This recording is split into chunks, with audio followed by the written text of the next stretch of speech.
መንሱርን መጀመሪያ የጠየቅኩት እኔ ነኝ ብላችሁ ታምኑኛላችሁ? መጀመሪያ የጠየቅኩት እኔ ነኝ። ስንገናኝ ምን አለኝ መሰላችሁ? ከአንደበቷ የወጣችን ቃል አዳምጧት። የ20 ሰከንድ ቃል ነች። ኦሮሞ ታዲያ ዱልታ ለምቲ ምን ናቲ ዱልታ ምቲ ማሊ ዳፍ ነሞተ ደጎንጎርሲስ ማሊጋ ገዚክ የንኩ ዋና ገሬ ዋና ገሬ ዶክመንቲን ተገርሲሴ ዋንጅሮ አገሬ ለኔ ከነገሰ ይሳፈና እንዴት ምን ማለት ነው? ኦሮሞ ሆነህ ኦሮሞን ታሳድዳለህ ወይ አላለኝም። የመጨረሻ የብሔር ካርዱን መዘዛት ማለት ነው። ከዚህ በፊት እንደዚህ ብሎኝ ነበር። ቁርስህን በልተህ ምሳህን ማትደግም ብሎኝ ነበር። አሁን ባላት ፍልስፍና ከሆነች እንዲህ ነበር ማለት የነበረበት።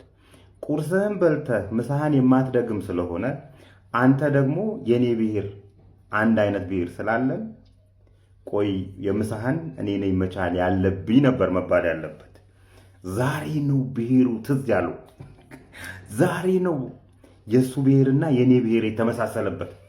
ይውላችሁ መሸሸጊያቸው የሌቦች መሸሸጊያ ሃይማኖት ነው፣ ብሔር ነው።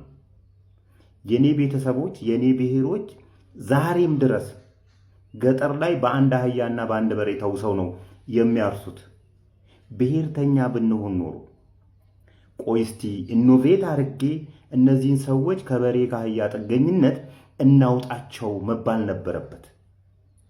እኛ ግን ከተማ ገባን፣ ፖለቲካ ለመድን።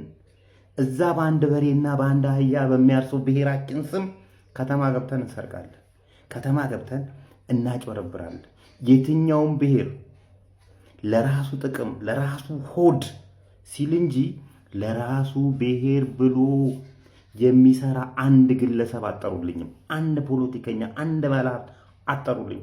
ሁሉም በብሔሩ በሃይማኖቱ ስር ተሸሽጎ የራሱን ቅርስ ለመሙላት ነው። ጥሩ ማሳያ ነው ይሄ፣ ጥሩ ማሳያ ነው ይሄ።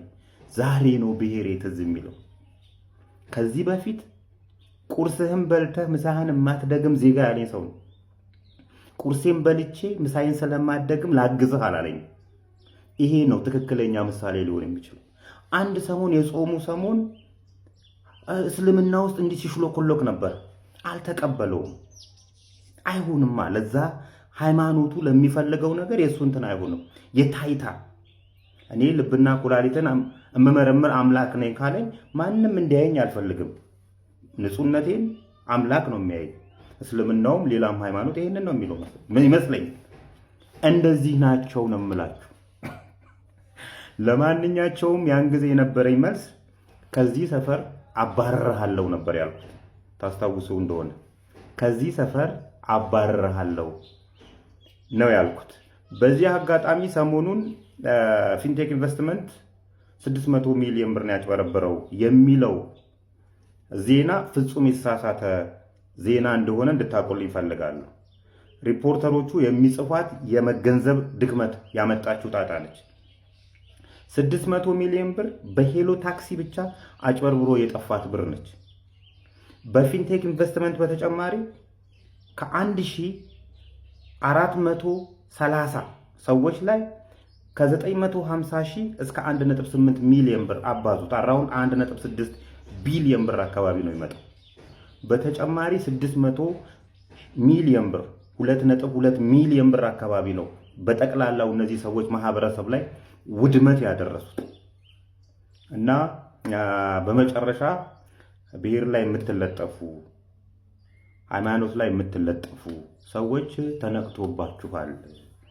አዳነች አቤቤን ምንትሉ አዳነች አቤቤን ስለወደዳችኋት አይደለም፣ የራሳችሁን ከርስ ለመሙላት ነው። ለጠቅላይ ሚኒስትሩ ኩላሊት ካልሰጠን የምትሉ ሰዎች አትሰጡም። ውሸት ነው፣ ውሸት። ለማንኛቸውም መልካም ቅዳሜ።